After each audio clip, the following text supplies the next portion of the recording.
You're listening to the Minor Detail Podcast, a place where all things community, encouragement, and lifestyle come together through meaningful conversation. I'm your host, Khaila Ariel, and I'm so grateful that you chose to join me on this journey of authenticity to serve as a link that amplifies human connection in our everyday lives. Navigating life on a daily basis can be difficult, but I am confident that together we'll be our own answer to life's minor little details that come our way. Sit back and enjoy today's episode, purposely curated just for you.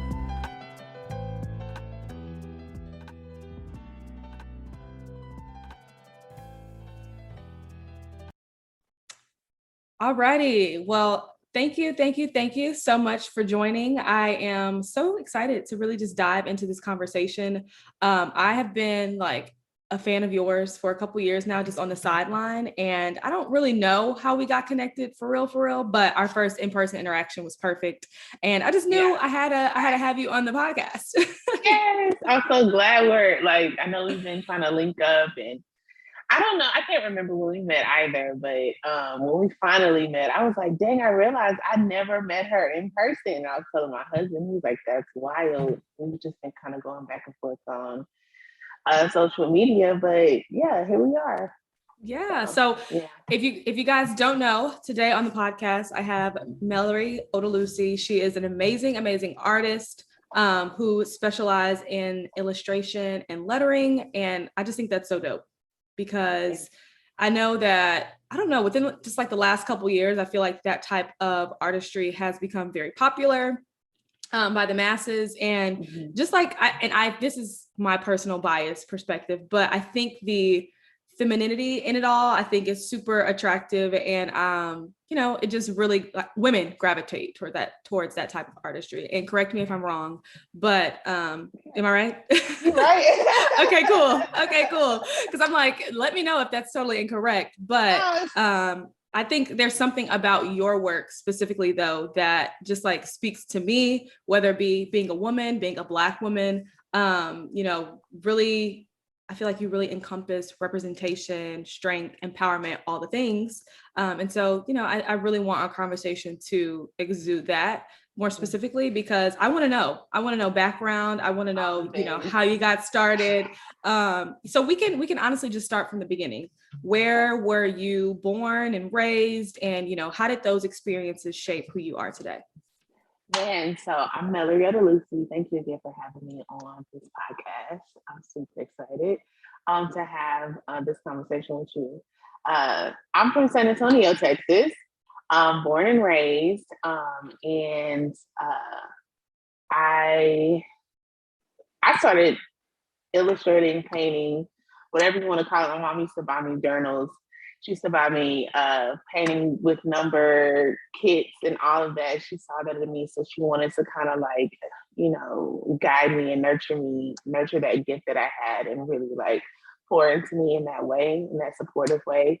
So I've been doing it since I was younger. You know when videos were out and it was Aaliyah, the choreography, the fashion, everything on TV. That was me sitting in front of the TV, trying to illustrate, because I'm self-taught, trying to illustrate these people, trying to learn how to do all of these things. Runway shows, I was that kid sitting in front of the TV, dreaming when I was younger. So I've been doing this since I was really young. Went to school for fashion merchandising, and I went to Texas State University, go Bobcats. And I went for fashion merchandising, but throughout my life, I've always been inspired to paint, to draw. It was a form of healing for me when I was younger too. I would doodle every day. I would journal and always have an illustration with it. It was just something that's always been a part of my life, to my core. So that's how I used art growing up, and I also used it. I wanted to pursue a career in it, and there's this starving artist narrative. So I went to school for fashion merchandising, and I was like, if I do anything, it's gonna be some creative something. So from there, I started I started a t-shirt line when I was in college. I was just talking about this with a friend the other day. I would put my illustration on t-shirts, and I did it my sophomore year. And I was like on my entrepreneurial journey, like at such a young age. And I was proud of myself that I had to think about that. And, you got to give yourself flowers. Like every experience we've been through, it kind of plants a seed in us for what's to come in the future. And I believe that, like, strongly believe in that. But from there, graduated, worked in corporate America, and I was like, I don't know about corporate America. It was just, the creativity. I wasn't able to really take creative ownership of anything. And it was more on a very like a retail level. And I had some other corporate jobs, but I do remember working for Michael's and I loved it so much. But a part of me was like, I want to draw something. I want to write something for somebody. I want to do X, Y, and Z. And from there, I had my child. I had Tyson, my firstborn, went home with him, and I was a full-time mom. And I held up the role of wife and mom. Shortly after I had my daughter, I started sketching again. So I hadn't created in so long since post-grad. And when you graduate from college, you have all these plans for your life, right? And I just knew I was going to be in a creative field. I knew I was going to be doing something with fashion, something with illustration, something with art. And it just, kind of didn't, the transition wasn't what I thought it was going to be. So I was really putting my adulting hat on and started really trying to figure out my career. And obviously corporate America is where you want to be when you graduate, because like security and things like that. Yep. Those were the stories you heard. That's how we were conditioned to, to think in that time, like get a job so you can take care of yourself. And shortly after I graduated, I was getting married. So there was that, like all these things were happening in life that kind of, with being a wife and with being a mom, being such great experiences both, right? I'm not, saying it, I, lost myself. Like I really did, but I allowed that to happen. That was my responsibility, right? To not suppress those parts of me, with like their disappointment. So I suppressed a lot of myself to kind of fit this mold of what I was told I was supposed to be doing at that time. Like I was supposed to find a career, get married, have children, and I forgot that you don't have to like put yourself to the side to hold these roles and to be bomb at them, right? To be very good at them. And I believe that that's, kind of the route that I took. So once I had Emery, I always tell people whenever I had my daughter, when I was pregnant with her, I was nesting like crazy. And something flipped in me. And I was a stay-at-home mom. And I started showing interest in creating again. So I bought a calligraphy kit, taught myself how to do calligraphy, started sketching again. And I was in a season after I had her when I experienced postpartum depression. And in that season, I was like, I need something to come back to myself because it was so tough. Like motherhood and being a wife and having a child, one child, right, was an adjustment. Yeah. But having two kids, I was like, man, and so much was happening. I turned 30. So I was like, what is going on? It was just so much hitting me. It was great milestones in that time, right? But I knew in the back of my mind, I was like, bro, like you have like kind of put yourself to the wayside. And I believe that part of me was like coming to surface, like, no, like I always say, like, I'm on a very like mental health awareness is great. I mean, very important to me, sorry. And I believe like at that time, my inner child was like, we ain't doing this no more. We're not suppressing what we enjoy. No. We're not, yeah. Because I thought that I had to do that to pursue the things that I wanted in life at that time. And I realize now at 35, like I didn't have to do that. Like I didn't have to hide those parts of myself. I didn't have to suppress that part of myself, because that was my fiery side. That was the dreamer in me, the doer in me. So And I felt like I was doing everyone, like in my husband and my two children, my friends and my family, I was doing them a disservice by suppressing that part of me. So that was the journey. That was the season of like, let's get back to it. And I was turning 30. I was just like, okay. So I started illustrating and started lettering, started hanging stuff around the wall, started sharing it. Got on social media after like 2 years because I got off and I started sharing my work. And shortly after that, I started picking up clients. And it was like I was slowly but surely coming alive, coming back into myself.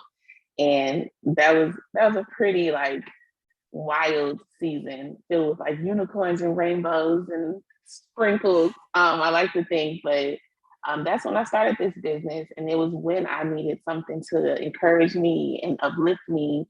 It was me coming back into my creative side, to my fun and dreaming side, and the little girl that sat in front of the TV, dreaming of being in spaces, you know, where I can create for other people and share my gifts. Like I knew at that time, like, yeah, it's time to just let's go for it. And now I'm sharing those gifts with other women and working with brands that I grew up loving, which is so wild. So take that to the narrative about the starving artist. Like, it's hard, don't get me wrong. And you got to go into it, this, pretty risky, but it's fun. And it's just been such an incredible journey. So here I am. Yeah. Here I am creating and drawing women. I just told a friend the other day, I was thinking about changing my subject, but I just love us. I love women, specifically Black women. We got stories to tell, and we need to be in spaces. Like, as a woman at 35, when I see other women, other Black women in spaces where I aspire to be, like, it's just as important as when I was a kid. It's just as important now as an adult. Like when we see ourselves in art, when we see ourselves in, on TV or in movies, or we see stories like Insecure, like that's me and my friends. Like we kiki and laugh and we have ups and downs and we have our stories. Like it was so incredible to see a show like that. And I think that's what, as an artist and an illustrator, in this industry, like you were saying earlier, not seeing a whole lot of Black artists in illustration, we are out here and we are making space for ourselves. And like that's even more of a reason for me to keep drawing. I love it. I love it. It's so inspiring to hear, because I feel like you said so many things that I'm like, let's unpack that in my head. I'm just no, in a good way, because I feel like, okay, so if we take a step back, you are self-taught like from a very young age, right? Is what you said. So then, fast forward to college, like going to school for fashion merchandising. I imagine there's some like illustration, artistic type of skills that you leverage there, of course, with whether it be like creating fashion or like how the clothes look on models. I'm very unartistic, by the way. I should have started with that. So that also inspires me, because I'm like stick figures, like that is what I draw. And so it even like hearing you talk and kind of comparing that to like, okay, what do you feel like is a representation of art in your life? And I could like speak for hours about that. It may not be illustration, it may not be, drawing a picture, but I think the great thing about art is it speaks to us in many ways. And it took like my own journey and my own career, for example, to understand like, oh, creativeness isn't just like drawing, for example. No. But I feel like I still hold that to a very high standard, because like that's just different. It just is different, Yeah, like everyone is a creative, like even if you're in like more of a technical field, or you're in marketing, right? Yeah, so I work in technically advertising, but advertising marketing. So you have to be creative in problem solving for your client. Like there's creativity there. Like my husband, he always said like, I'm not a creative person. I said, you problem solve every day. You have to create ideas and create ways to solve a problem. Like even down to numbers. He's in finance. And I was like, you creating like formulas and all this stuff. Like creativity could be in any industry, on any platform, so it's there. That's true. So what do you say then? So post-college, post-corporate, what do you say maybe like 5 years ago was probably when you really took that leap and began doing it full time and really just Yeah. like honing in? Okay. Yeah, Yeah. 5 years ago, like shortly after I had my daughter. No, a little before. And I would start decorating. That's when I was Oh, right. nesting. So I was creative in that way because my house was so basic.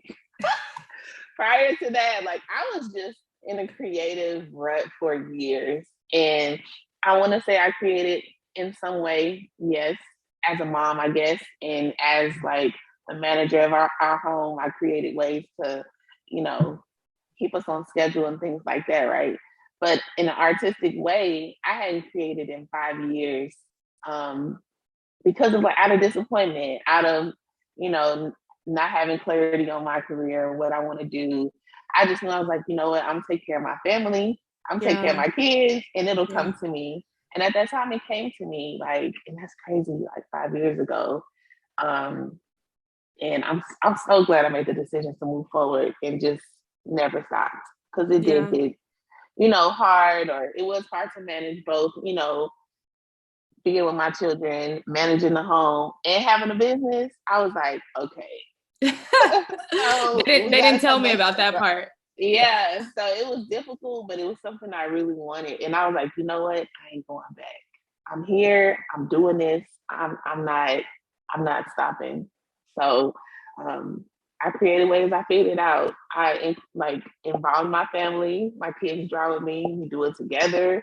Like I really had to take ownership of my time management too. So Yeah.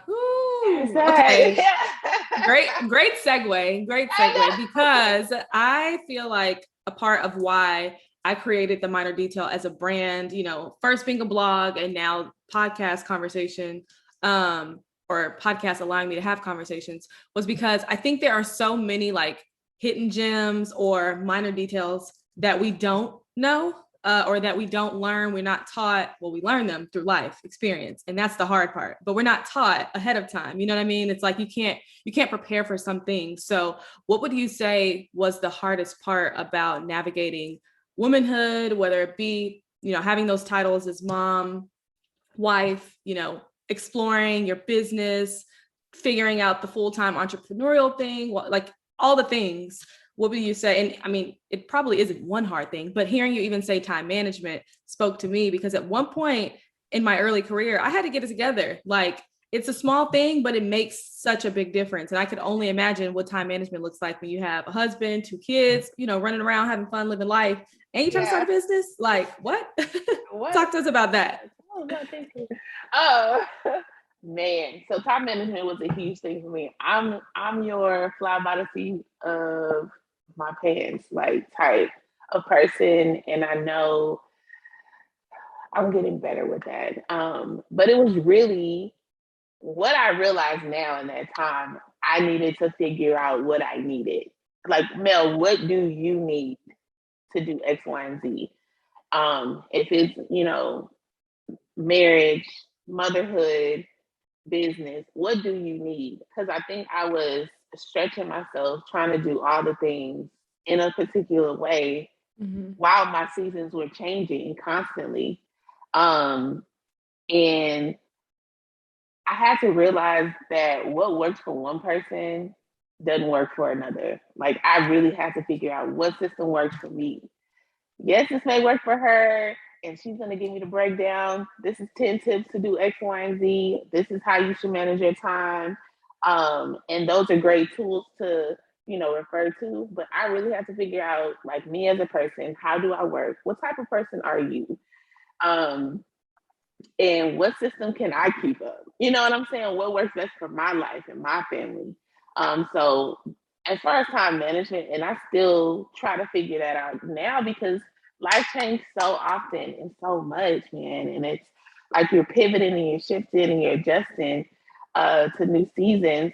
And it's a constant journey of like figuring out what works best for you in the season that you're in and like Mm-hmm. honoring that season. So that was one big thing. And then two, I know what was challenging for me is not feeling guilty because before that, I was full time at home, you know, with my children and my husband. And I really had to tell myself, like, hey, we can't keep up the same thing. We have to make changes. Like, you have to be honest. You have to communicate your needs to your husband and let him know, like, I'm not going to, like, even now, like the other day, I had to tell my husband, like, all right, my daughter's going back to school. And I was like, I'm going to be working. He was like, yeah. I said, but I'm not going to be as available as I was, you know, like how available I've been. But had I not communicated that to him, he wouldn't know. You know what I'm saying? So just being honest about that, and not feeling guilty about it, because me having this, making space for me to create and to draw and to paint walls and to decorate and to do all this is only making me a better woman. It's only making me a better wife and a better mother for my family, and a better friend, and just a better person all around. And just from experiencing like what I went through before I started my business, like I never want to suppress that part of me ever again. Like I need this, like, and this is a part of me too. You know what I'm saying? Like Mel the woman, Mel the wife, Mel the mom, Mel the artist, Mel the creative being, Mel the explorer, the adventurous one, or, you know, spicy, fiery, like those parts of myself I never want to suppress again. And I shouldn't feel guilty for really wanting to make space for the things that I really want and the things that I desire and I enjoy. So mommy guilt, all the guilt. And it still happens now. And I really have to tell myself, like, you know, your daughter seeing you do this, like, it's going to encourage her to, you know, she sees it with her own eyes, her mom doing this thing that she loves. And it's her career. She's going to have it's going to empower her to do that when she grows up. And then my son, too. Like, if I want something, I'm going to go after it and I'm going to do it. You know what I'm saying? I'm going to make space for myself in whatever industry I want to be in. And I'm going to go for it. And even my husband, you know, he was like, you inspire me to really decide what I want for my career and what I want to do. And, you know, so you just never, like, you being your whole self and doing your thing, like, people are watching, you know what I'm saying? Like, and that's why I think, like, the way I was before was what I thought was doing the right thing, right? Like putting myself to the side to be really good at these roles in my life, which I had to learn, right? And I'm all the better for it now. Like that was what I thought was right, was doing everyone around me a disservice because I wasn't my like full whole self. I just wasn't breathing and living the way I should have. It wasn't flowing. You know? Yeah, I love that though. I love that, especially you saying like what you thought was fulfilling and what you needed to do in turn was like the total opposite. And it wasn't until you stepped into what you felt passionate about, what you love, that you realized like, oh, this is actually the right way to do it. Right. Even when it was scary, right? Or even when it wasn't the norm. You know, I was going against the grain. And that can be hard because you have society, family, whomever, friends, you know, if you can relate to that, but you have whomever projecting what they feel like is the proper path or the right thing to do. And it's like, you know, when something is not, when you just, it doesn't feel right, or it doesn't, you don't feel aligned. And I think a lot of us have experiences where it's like, okay, you can only fight being unaligned for so long before you're like, okay, something has to give. Because it's the worst. That's the worst, being unaligned. Like I always like pray to God. I'm like, Lord, as long as I'm aligned with your will for my life. And you know when you are, because it just flows. It just happens. You don't have to force anything. True. And for so long, I think I was going against this. I was going against that, and I was stressed. I felt it in my body. I was getting sick and things like that. Like my anxiety was to the roof, and I was depressed, and you know, just trying to fit this mold. So funny. I have to say this because it came to my mind. I feel like I need to share it. Come on. So a friend of mine and I, we were talking in the car, and what scripture is it? I think it's Romans. I know Paul said it. Don't conform to the patterns of this world, Mm-hmm. but be transformed by the renewing of your mind. Yep. So I thought, especially growing up, I thought it was like a UK, like we don't do this, you don't do this, whatever, right? But as an adult, I realized in that moment, I was like, because we were talking about how adventurous and fiery and like creative and like our whole loud, like over the top selves we were, and how people project like their discomfort with however you are. Like people are triggered, which is their work to do and not yours, and they project that on you. And then you're like, dang, maybe I am too much, or maybe I am this, and maybe I should act like this because I'm a wife. Maybe I should act like this because I'm a mother. Maybe I should act like this because of this one. Maybe I should do it like this because they do it like that. They told me to do this. And what I realized in that moment, we were just like, whoa. I looked at it as like a FOMO thing, like, dang, fleshy thing my flesh, like, oh man, like we can't do what people do. Like we have to, that's a part of it too. But us not being conformed to the patterns of this world, like the world trying to tell you what type of woman to be, how you should act as a woman, how you should carry yourself, what kind of mother you should be, what kind of wife you should be, which is discouraging, and it makes us suppress those awesome parts of ourselves out of fear of going against the norm of what society tell you to do, or how society tell you should act, or who you should be, or what your career should look like. Oh, artists are, that's not a career. Yes, it is a career, like, and I think God was just like, don't conform to the patterns of this. Don't tell this world who you're supposed to be. I know who you are. I tell you who you are, and I think you're amazing. I think you this, and that. And it's like, God is a God of love and grace, right? And we don't even extend the same grace to ourselves, so he's not out here like tallying on us. Like, this is a whole conversation. It's so good, girl. It's so good because I'm like, yes, I go to a Bible study with a group of young adults in Dallas, majority Black or all Black, honestly. And we had kind of like our mentor, for lack of better words, come in. He's really like one of our leaders' mentor, but he serves as like the group's mentor. But anyway, he came in one day and he was just explaining like the difference between those who, practice Christianity, religion, what have you, who are like living life off a to-do list versus those who understand the announcement. The announcement, is that we are free. We're God's children. He loves us. It's a promise. And it's like, there's literally nothing that we can do, wrong or right, that gets added to this list of like you said, this tally. And it's less about checking things off of a list and more of living in that truth, living in the understanding that, there is love, there is grace, there is mercy. There's a lot of things that we don't deserve, but it's literally like our job to live these things out.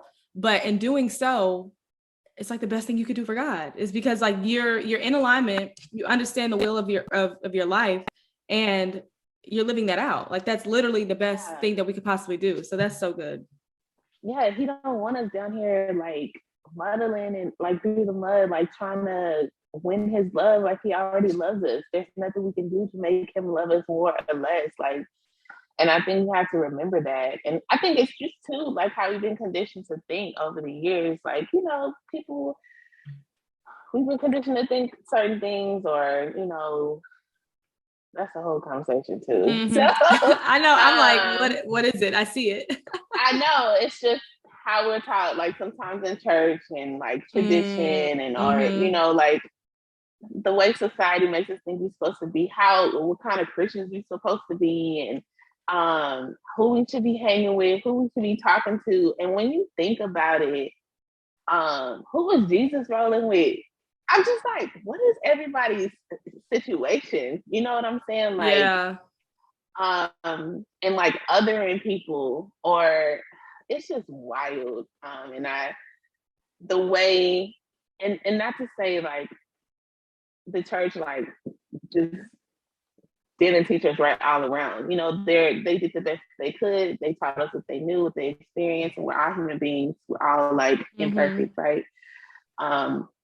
But the way God wants us to live and what I was taught how He wanted us, He just wants us to like let Him lead us and guide us. He wants us to be in wonder like children, right? And He just take us on this adventure, even when it's so scary.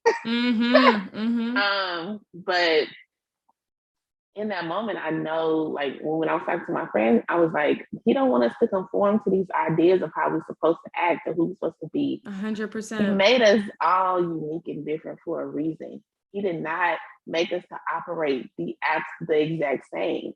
And I think that's how, you know, society makes it. Like, mothers do this, you're supposed to do this, act like this, work like this. And I feel like God is like, no, don't conform to those patterns. Like, that's not who I said you are. You know who you are. And He thinks highly of us and He loves us in a way that we can't even wrap our minds around. And in that moment, I was like, yeah, like, I'm not out here beefing. I'm not trying to beef with anybody. I'm just going to be my whole self, but in love, though. And not try to dim my light for anybody. If I you know, notice someone is uncomfortable with like how I'm acting or who I am, like, I'm not gonna suppress that part of me, because boo, I'm doing you a disservice too. Right, exactly. You know what I'm saying? So all roads in our lives, you got to remember, like, don't conform to the patterns of this world, but be transformed by the renewing of your mind. As you learn, as God gives you wisdom and knowledge, when you know better, just keep, like, move accordingly. And we just taught to suppress the awesome parts of ourselves. No, I agree. And I feel like you said something earlier that kind of relates to even like that scripture and how in the new perspective, because that's also a new perspective for me that I love. And I think it was about learning what you need was so important for you. And I also feel like there was a season where I had to go through the exact same thing, where it's like, we're surrounded by so much, I'm never gonna say knowledge, because I don't even know if some of these people are, if that's actually what they're like exuding, but we're just surrounded around so much noise. And there are a lot of like coaches and thought leaders, so to speak, and people who just, you know, they know.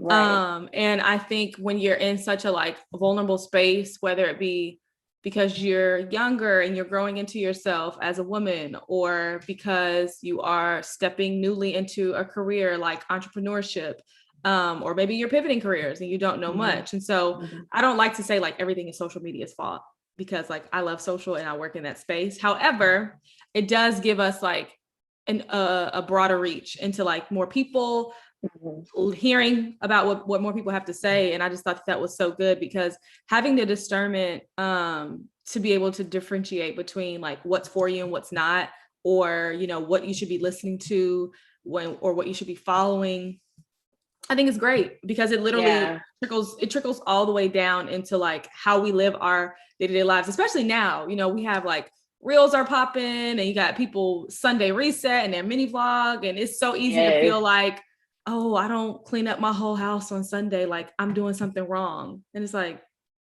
but you're not though. Like, but you know, something as small as that, you know, it'll literally shift the trajectory of like your lifestyle, because you feel like, one, it's a comparison thing, of course, we all know. Yeah, I was just about to say that. But you feel like it's something that you should be doing, when I think it's so important to know what you need. Like, if you don't know what you need, you can't even step into whether it be God's best for you, or, you know, whatever else is down the road, whatever pivot you should be making, if you should, because you're not in tune, and you're not that, and that's another part of alignment that's important. So I just thought that was really great you said that earlier, because I really feel like we miss that sometimes. We miss the fact that, like, no, being in tune with you is actually the most important thing in the world, regardless of everything else around you. Right. Because in any season, right, like, ultimately in any situation, who do we have control over? Only ourselves. We can't control like external challenges or changes or adjustments, or, you know, just life in general. really we can only work on ourselves and how we receive it and how we respond, right?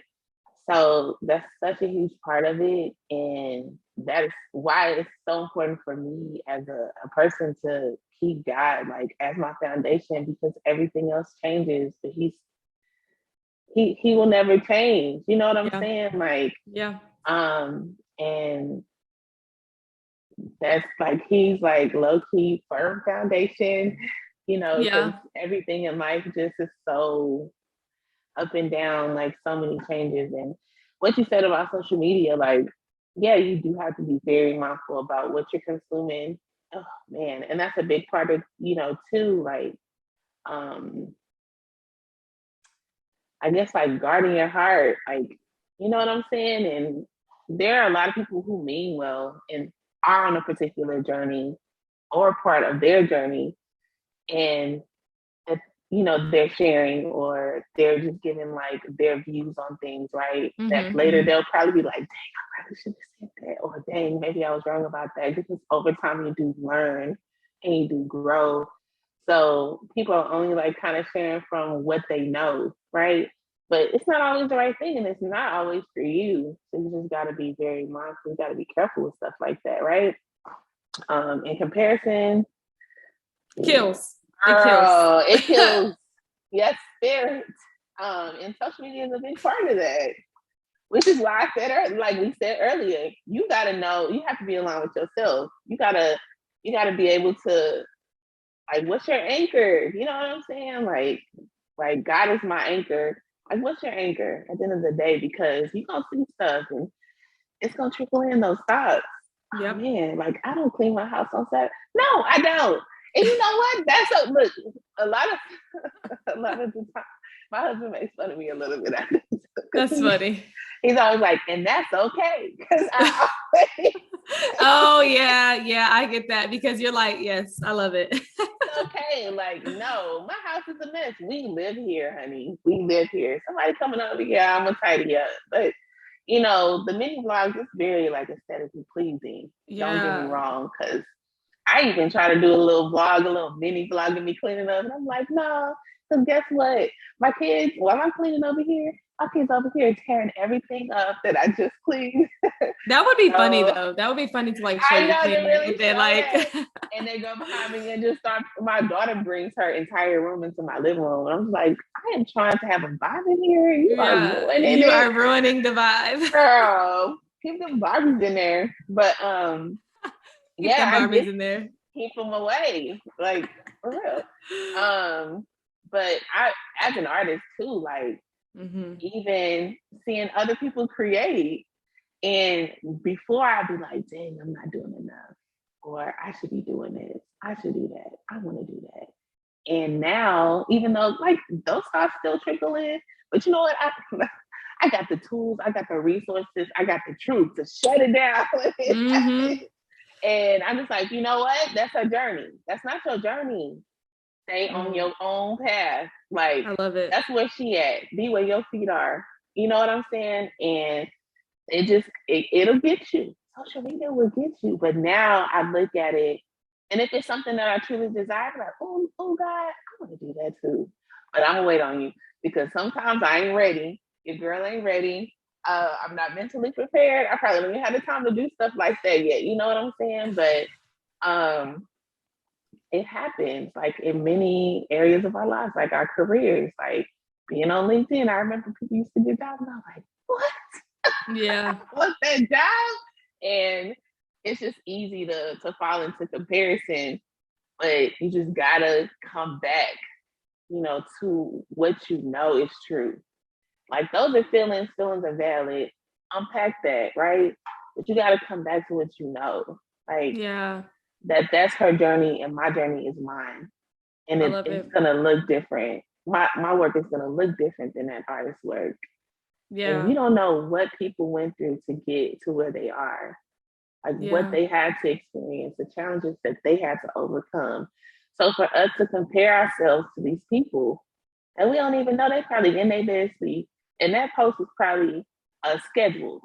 Okay, like they probably, and that's the real. That is actually the real. Yeah, and like, cause Mm-hmm. even stuff like people like, oh, you out here working? Like, no, last year I was taking care of my family. Last year was my year off, you know, and all that stuff was done in advance. Like sometimes I was working, right? But it looks like I'm working. What I'm really doing is at the stove cooking for my kids. You know what I'm saying? Or, you know, I'm going through stuff too. I'm packing, you know, my triggers and trying to figure out my life, trying to stay aligned with God and being distracted by all the noise. All of that is happening too. So we have to remember, like, these are real people. Social media is not real. Social media is scheduled. And although it's an awesome platform, it's so amazing because I've been able to meet amazing women like you. And like the women I've met over time, and the artists I've been able to connect with, and the jobs that I've been able to get, and the people that have been able to see my work. This is an amazing platform. But with, you know, the good stuff, you know, there are some disadvantages to it. And we just got to be able to like navigate that. Yeah. So, yeah. I love that. I really do. I think that's, you said a few key things there where I'm like, yeah, I mean, all of it, honestly, but it's really just being in alignment and going back to what you know to be true versus like what your mind is telling you. I think that that's really important. And that's like, to me, that's a skill, you know, it's like, it's really a tool. And I don't know where, you know, everyone learned, whether it be through life, you know, you mentioned mental health earlier, whether it be through like therapy and, you know, really just sitting down and understanding yourself. But it's major to be able to be like, no negative thought. Actually, I'm gonna go ahead and pivot this way because this is what I know. That power. Yeah. Like we don't give ourselves, we don't give God enough credit, right? Yeah. We don't give ourselves enough credit, but we have the power to shift those thoughts. Even though it's hard, you know what I'm saying? And that's why it's important to take the word of God, take that truth and what you know. Like, and this is me, like I'm saying this today and tomorrow, I'll probably be like, you know what? I just want to take a nap. I just want to take a nap. I just want to lay down, guys. I don't even want to think about this. It really is work. When the people say like doing the work, it is work. Like to like you have things, have tools and patterns. You try to create new patterns and resources to combat those thoughts because they're there. And therapy for sure, because I'm in therapy now, and we talk about patterns and like creating new patterns and new thoughts. Like you're training your brain, right? Because if you're thinking all these negative thoughts, you're feeding your brain with all these. That's on a scientific level. At the end of the day, our brain wants to be safe, even if it's not good for us. If it's something that we've been doing for forever, it just wants to be in that space. But if we go against that, the brain's like, whoa, what's happening? Like, what is this is new new we're doing? Yeah. We have to train our brains to think differently. We have to do things differently. And that is incredibly difficult. So that's what I learned from my therapist. She's small. Come listen. Yeah. And just using the tools and the resources that you have in those moments, even when it's hard. Because sometimes you're like, bump that. I don't feel like it today. Like I've reached capacity on, you know, on that. I'm gonna go lay down. I'm gonna go take a walk or something. But you know, just speaking truth to yourself and just reminding yourself. Because if I see an artist, for example, right, an artist get this big job with this brand that I really want to work with, I'm like, dang, what am I not doing right? Maybe I'm not doing this. I'm not showing up enough. I'm not drawing enough. My work's not that good then. If they didn't reach out to me and they reached out to this person. And it's like, whoa, who said that? Exactly. Right?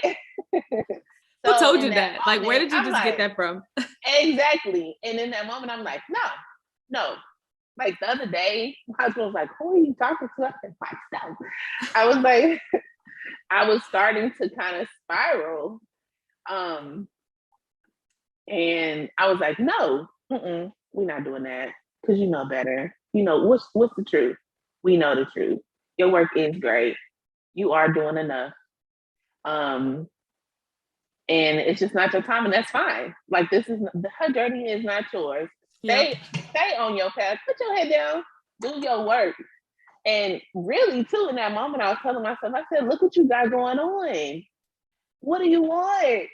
What do you want? Yeah, sometimes you have to remind yourself too about where you are, how far you've come. Yes. Like, the perspective of gratitude is just like a cheat code to me. I always say that because I'm like, let me look around and remind myself, like, I ain't always been here. Say that. Yes, you have to sit, and I'm like, look around, and I would narrate, or everything that's going on around me.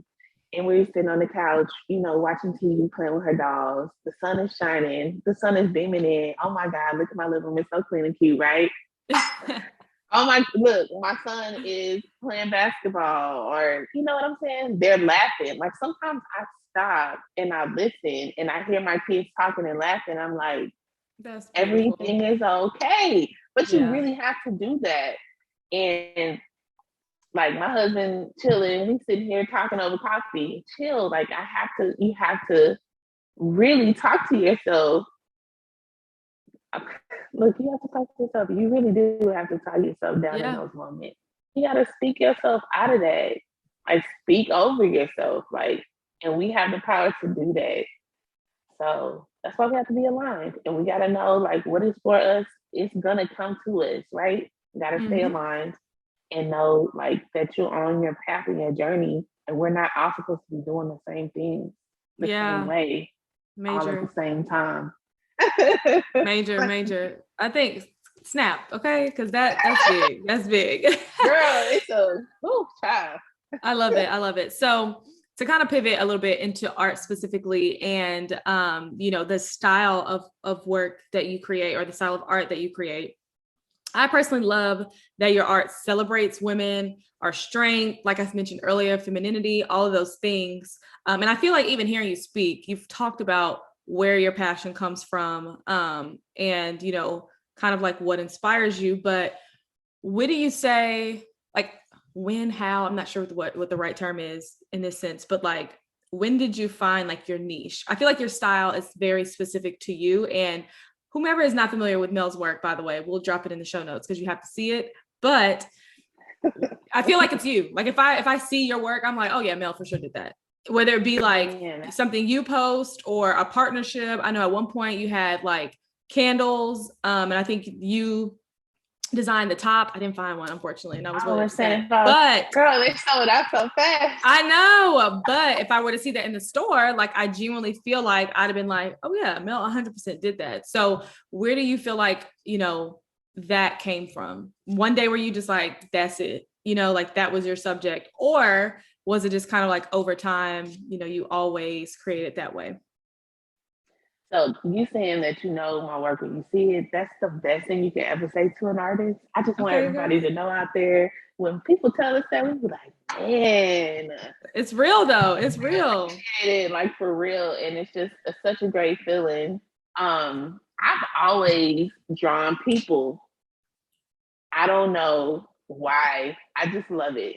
I could be drawing stars. I can be drawing, like, I see people drawing animals, the galaxy, all the things, plants, which I think is dope. I really like to tap into that sometimes, but human beings are always like kind of like the subject that I prefer, because of the feeling that I get when I see photos of people, or the feeling that I get when I get to know a person. Like, there's so many layers to us, right? So many stories that we all need to hear, testimonies, and that just makes getting to know a person so beautiful. And I like to capture the same emotion in my work.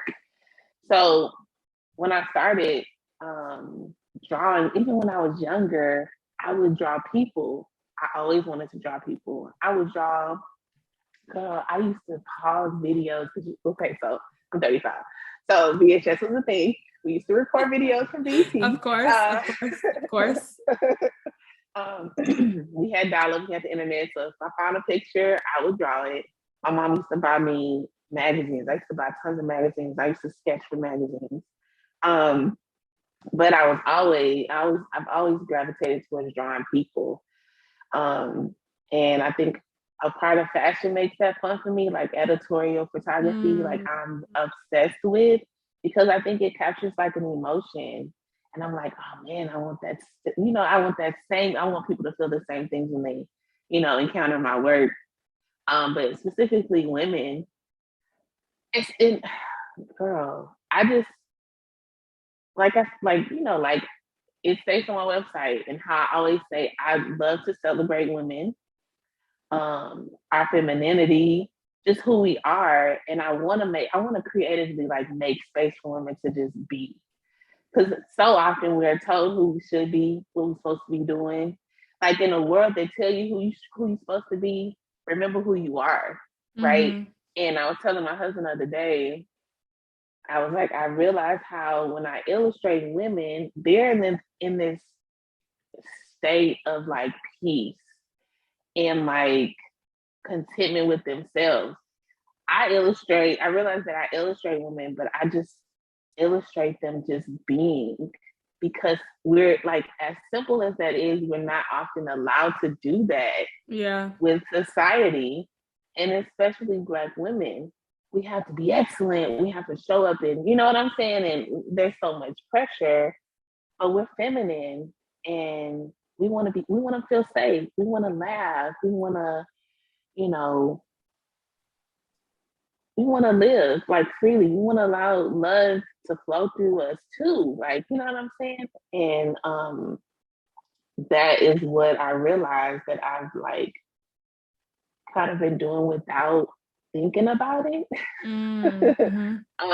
Just illustrating us in a space of just being in a world that try to tell us who we're supposed to be and how we're supposed to act. Like, no, remember who you are and be every bit of your beautiful self, which, that just connected. It connected for me too. Because before I started this, I was in a space where I was just not being male. I was trying to be an expert at everything and thought that I was supposed to be doing it a certain way, the way that somebody told me I was supposed to be doing it. But now I get to do it in my way. And that's okay. and that way is fine too. If it's different, if it looks different from someone else's life, or, that's okay. And that's just what I want women to feel when they come to my page, or when they see my work, or they hang it in their homes. Like, I want to encourage them to just be your beautiful self. And that is enough. And that's okay. And that's okay. It's like, I love it. I think it's a confirmation. It's a like a permission, you know what I mean? Like a rite of passage to give yourself permission. And that's so important for me. And I think as women, it's so important to learn, like, you have the permission to do whatever your heart desires. And I felt the connection when you were talking, because I'm like, you talked about this version of Mel earlier before you really got back into art. And now I'm like, and now you're describing, where your passion comes from, and like where inspiration almost comes from, and how you want people to experience your art. And it's like, girl, that's the same person. Like that's where that came from. And I love that. It was for me too. Cause I'm like, wow, this conversation, just like being a part of your full circle is beautiful. And I think that the way that you described your art is not magical. That's a dramatic word. But I don't know. That's how I felt all the time. Look, earlier I said unicorns, rainbows, and stars. Like, my daughter's into it too. So I'm like, oh girl, we about to live this rainbow life. So magical is what it is to me. Like, and I just like, I love it. I just love to capture that. So I love it. So okay, let's kind of get into the what I would like to call the nitty-gritty a little bit, because it's funny because I think when I stumbled upon your work, it was more so like your Instagram page. And I don't know if it was like your page and maybe a partnership, or just like your work. I'm pretty sure it was like word of mouth, friend of a friend type of thing, reposting your content. I'm like, oh, she's so dope. And as you're talking, I was like, I don't know why this thought came to my mind, but I was like, it's so easy to consider like people influencers before like what they actually do. Like, you're an artist, but also an influencer. I would definitely put you in that category. However, you're an artist first. And it's just so important for me to make that distinction, because it's like, I don't know, maybe it's because I'm so forward thinking about like the influencing world, whether it be my involvement in it on a personal level, but also on a professional level. And I'm like, man, this is just another reason why brands really need to understand creators' worth and their work. Because I think we often, and this is me getting in like in my professional bag a little bit, but we often, you know, we want to pair creators with brands in return of like, you know, ROI, so return on investment, or just, you know, so that they could market whatever consumer packaged good or whatever experience, you know, whatever the content deliverable needs to be. But at the end of the day, like, influencers and creators are real people who do real work, and they're bomb. And you know, sure, you have different people out there, but everyone that I work with, everyone that I support, everyone that I follow genuinely is because like y'all put out some dope work.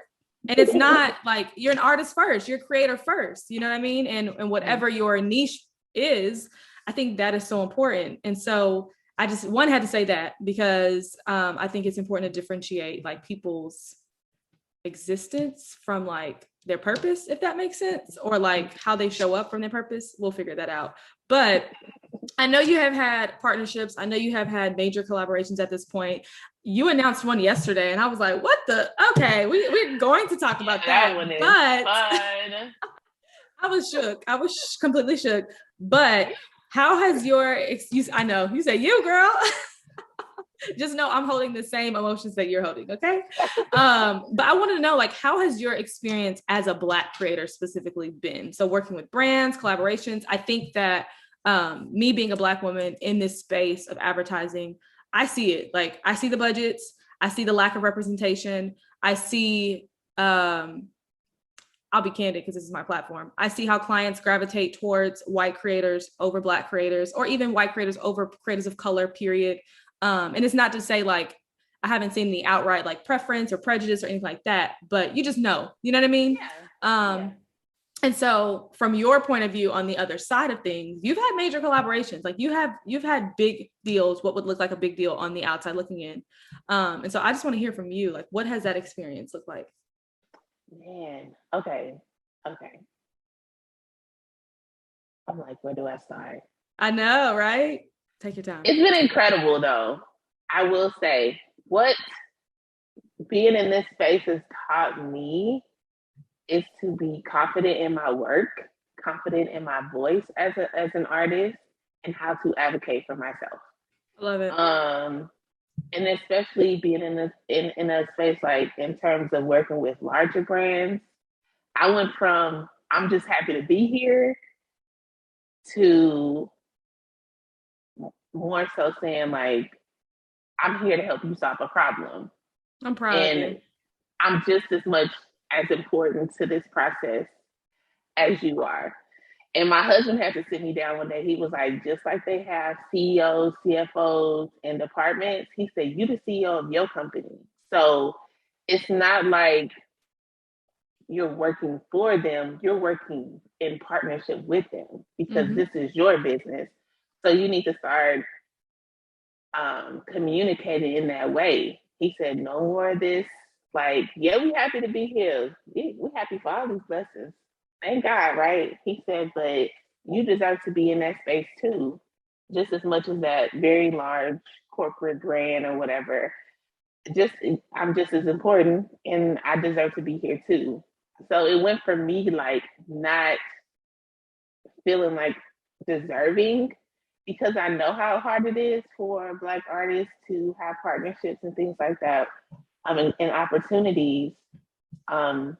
It went from me being in that mindset to me like, all right, let's get to work, and let's solve this problem together. Let's do this thing together, right?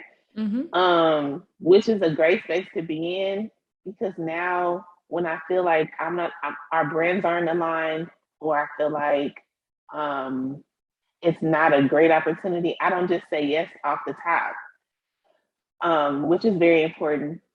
It's so many layers to this journey. There's so many layers to like the experiences that I've things that I've experienced as a Black artist. So that's one major thing. And being in corporate America and knowing that there's a budget, my husband working in corporate America, in finance. In finance. He like, nah. He like, nah. And then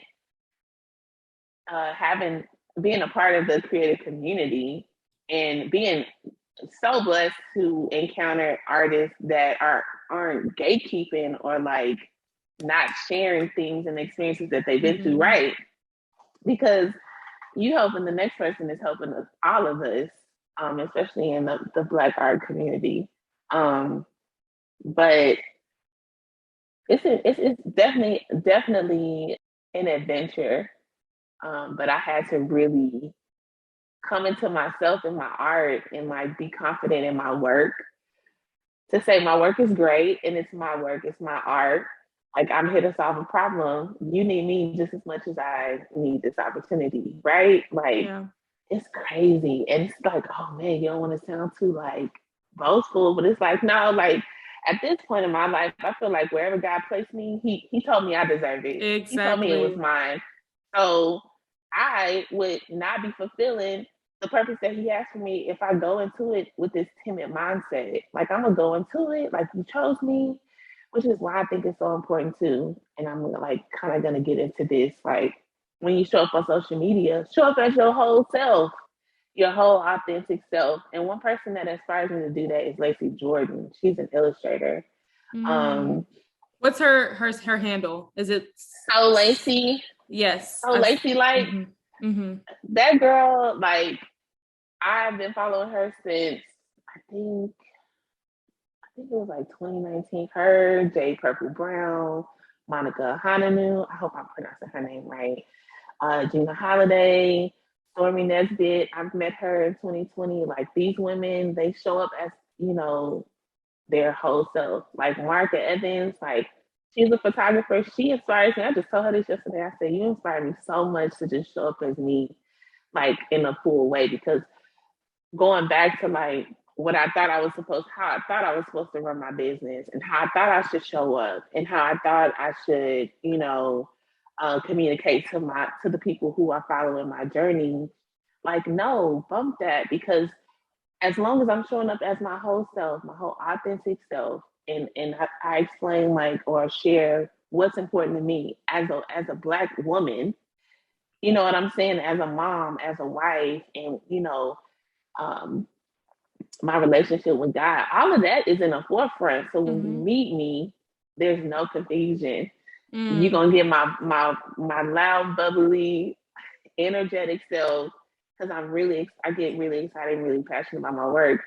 And coming from corporate America, you have to like, hold it together, or, not show too much emotion. Like, oh, this is my platform. And I get to say what's important to me. I get to be myself. And I think that's the secret sauce to all of this. Like, as an artist, as an entrepreneur, you can show up as yourself. And the people who are for you, who's gonna ride that train, they're gonna ride it. You know what I'm saying? And the people who want to get off, they just not for you, and that's cool. But that's why it's so important. Authenticity is thrown around so much on social media, but it's a real thing. Like, people really should walk into. Like, it's cute. You're like, oh, be your authentic self. No, for real. Because be your authentic self even when somebody else don't like it. Be your authentic self when you see a shift in whoever you with. You know what I'm saying? Like, be that, because that's only going to set you up to have opportunities that align so well with your own brand and your own morals and values. That's another thing that I learned. And put a price on it. Put a price on your work and don't turn back. So that is literally what I was going to ask you. I'm like, did you see a difference? Because you said something really good earlier about and I'm sure you can attest to this, but trying to ask for X amount of dollars while not being confident in your work, and not saying you're not confident in your work, but not being confident in its purpose for X brand. Like, that's already a big pill to swallow, because now you're anxious about like, oh, are they gonna like it? Am I worth this? Da, da, da, da. But then finally understanding like where you add value and how, there's a difference. There's a difference in how you feel internally. And I was going to ask you before you even said like put a price on it, because yes, 100%, you can do that so much more confidently when you feel confident within yourself about what you're providing. Yeah. Right, because that's like the foundation. Because like you can start with a price and you're like, dang, like maybe this is too high. Like, what if I don't fulfill like the needs that they, have? Or what if they, at the end of the day, they're like, we pay you all this money and this what you gave us? Girl. I'm saying, like, that was I have had partnerships where I've been like, oh my gosh, my stories didn't get X amount of views. Like, first of all, you sign a contract, so they can't take nothing back. But like, if you need that as a reminder, like go that way. But yes, I feel when it's in the contract, it's in there. They got to give you money, right? But that was always one thing. Like, man, and that's how, because I know, working with philosophy, like, man, pause, rewind. I need you to introduce that a little bit better. Girl, I don't even know how I was supposed to talk about it, because I'm just like, oh my gosh. They reached out to me.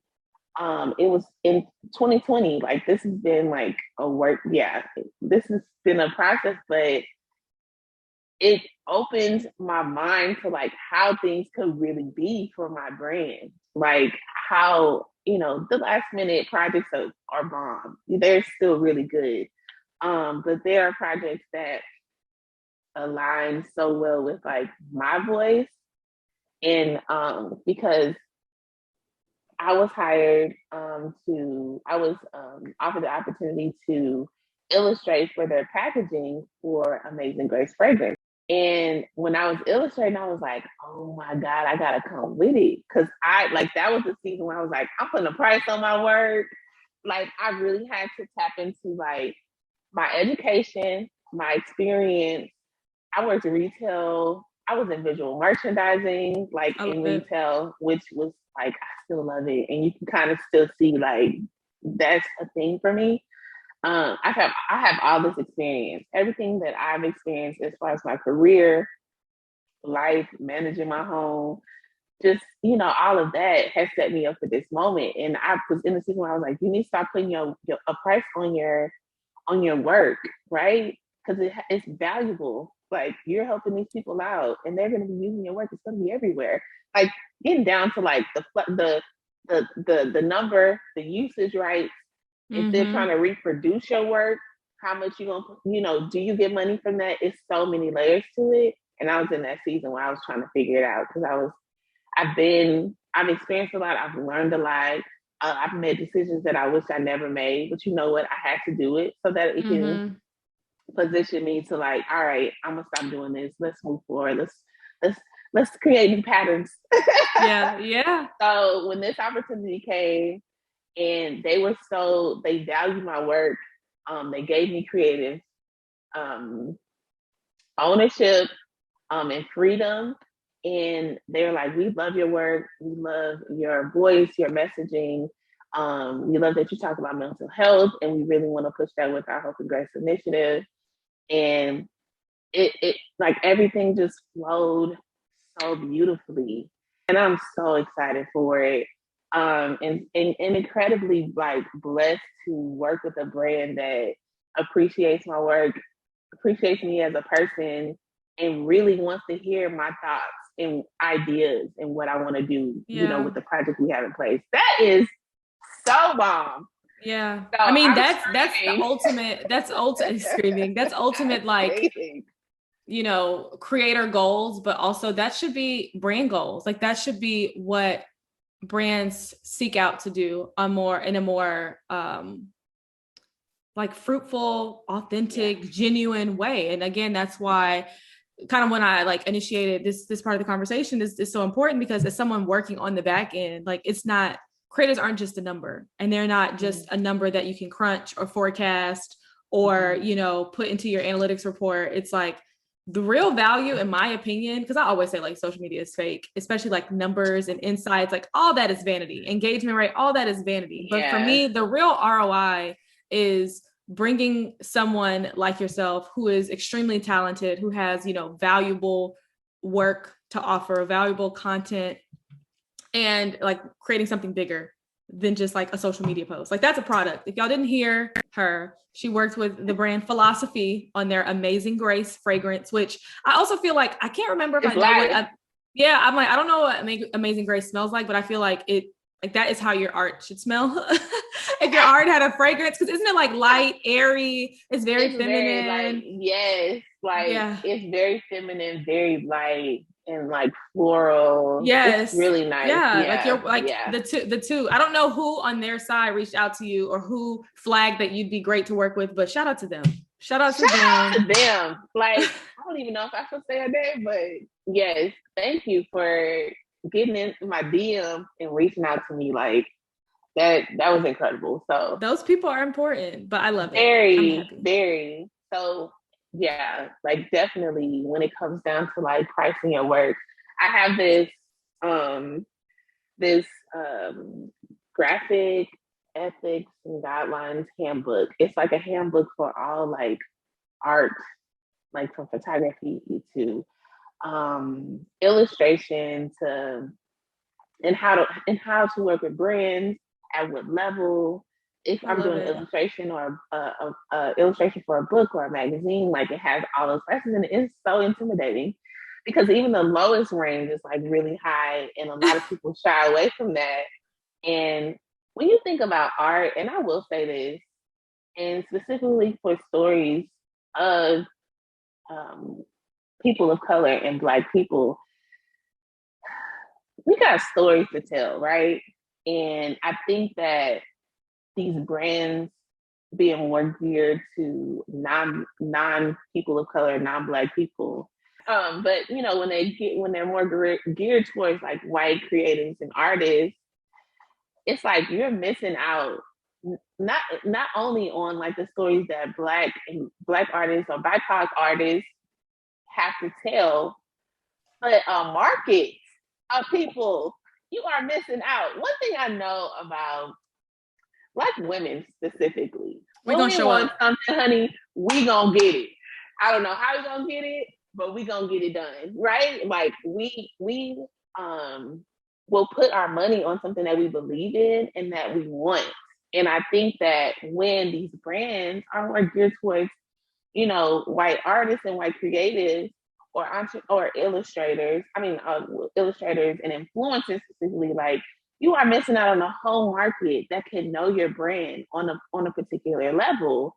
And it's unfortunate. Like, I'm like, man, you're missing out. At the end of the day, you are missing out on a market of people that could know your brand, and that could believe in your brand, but you kind of going with what you are familiar with or what you think is the right way to go. Like, go against the norm, take a risk, like, because we are out here and we are creative beings too. Like we got fire, we come with fire, okay? Mm-hmm. We come with that work. And before I used to be discouraged, but now I'm just like, that's unfortunate. That's and because you're missing out on us, honey. Yeah. Y'all are missing out on the story. You're missing out on the artwork. You're missing out on a voice that can speak to your audience in a new way that could be beneficial for your brand. Yep. You know what I'm saying? Like, and at the end of the day, it's about storytelling. If it's visual from photography to art, if it's like music, if it's an article, a book, something in a magazine, like it's storytelling. Like people want to be seen, they want to be heard, they want to feel like they're seen and heard. And yeah. It's magic. I just be like, y'all missing out.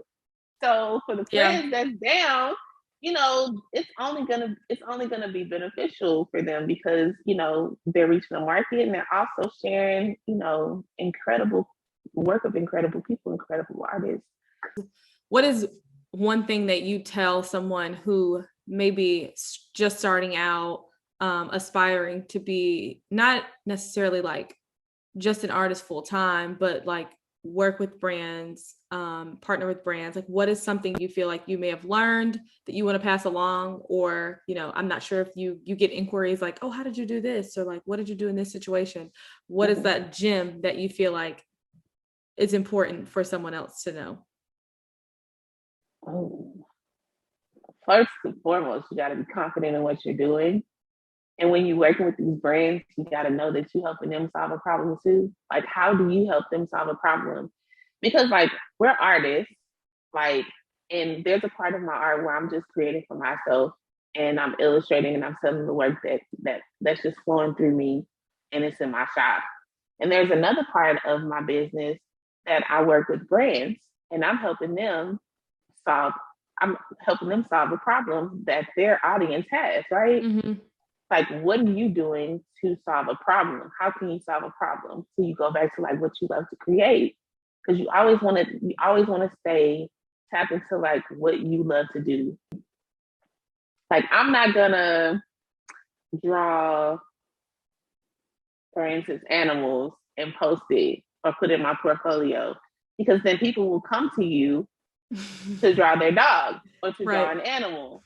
And you have to know what it is that you really want to do and how you want to use your art to work with these brands. So you really got to, like, I think with being an artist, and especially being an artist in business, it's like a lot of soul searching.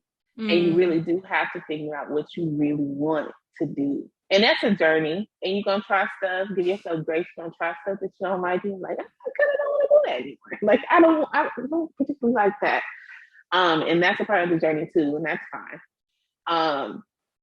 But just knowing that, and once you get that, right, once you are in that space where you know what you love to create, you stand confidently behind your work, and you know what you bring into these brands,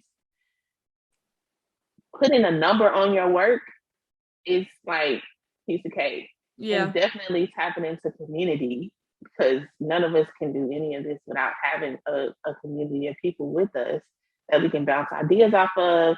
Like, we can ask about, you know, experiences that we had, and all of that. So community is a huge part of that. Having mentors, that was a huge part, in developing relationships with other artists and other people in whatever industry you want to be in.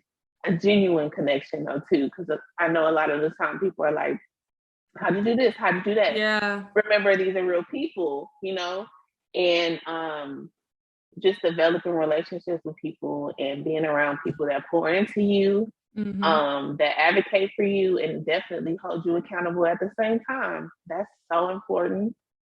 But know that that's what I was going to say. Art has so much value. It's so valuable.